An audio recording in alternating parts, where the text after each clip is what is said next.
పెనిమిటి పర్సులా పెనిమిటి జేబులల్లా పైసలు దొరికినప్పుడు కొందరు మా అక్కలు పోపు డబ్బాలల్లా పర్సులల్లా దాచుకుంటారు. 6 నెలల పైసలు ఒకేసారి జమ చేసి మళ్ళా అదే పెనిమిట్లకు తెలియకుండా చెవులకు చెంపశేరాలు, ముక్కుకు ముక్కెరలు, నెక్లెస్ గొలుసులు కొంటారు. కానీ అదే లేడీస్ దాచిన పైసలు అన్నయ్యలకు దొరుకుతాయా అంటే అస్సలు దొరకవు.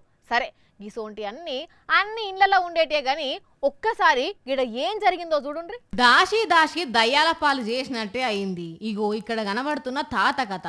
మరి ఇంటామకు చెప్పొద్దని సీక్రెట్ మెయింటైన్ చేసిండు. ఇంత ఈ ముసలాయన దాచినప్పుడు ముసలమ్మ ఇంట్లో లేదో తెలియదు కానీ దగ్గర రూపాయలు పోగొట్టుకున్నారు ఈ ఇంటోళ్ళు. అరే, దాచిన పైసలు పోవుడేంది, అసలు ఏమైందంటే తాతే చెప్తాడు ఇనుండ్రి.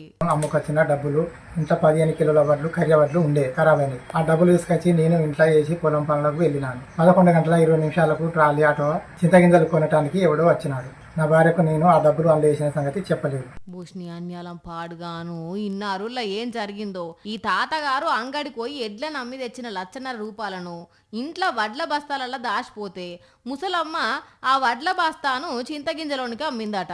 గంతే, ఇంకేమున్నది. ఈ తాత దాచిన పైసలు ఆ వడ్ల బస్తాలనే పోయేసరికి ఇద్దరికిద్దరు లబ్బ మొత్తుకుంటున్నారు. పోయి పోలీసులకు చెప్తే విచారణ చేస్తురట. కానీ మరి వాడు ఎవడో ఆ బస్తాలు ఎక్కడ అమ్మిండో గాని పాయరంగా సాదుకున్న ఎడ్లు పోయినాయి, ఎడ్ల నమ్మిన పైసలు పోయినాయి.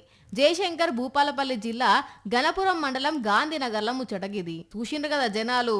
పెన్మిటికి తెలియకుండా ఆలీకి తెలియకుండా పెన్మిటి పైసలు దాస్తే ఎంత కథ అవుతుందో. ఇప్పటికెళ్ళన్నా మీరు చెప్పుకోండి, సరేనా? పాపం తాతను చూస్తేనే బాధ అనిపిస్తున్నది. పోన్రి.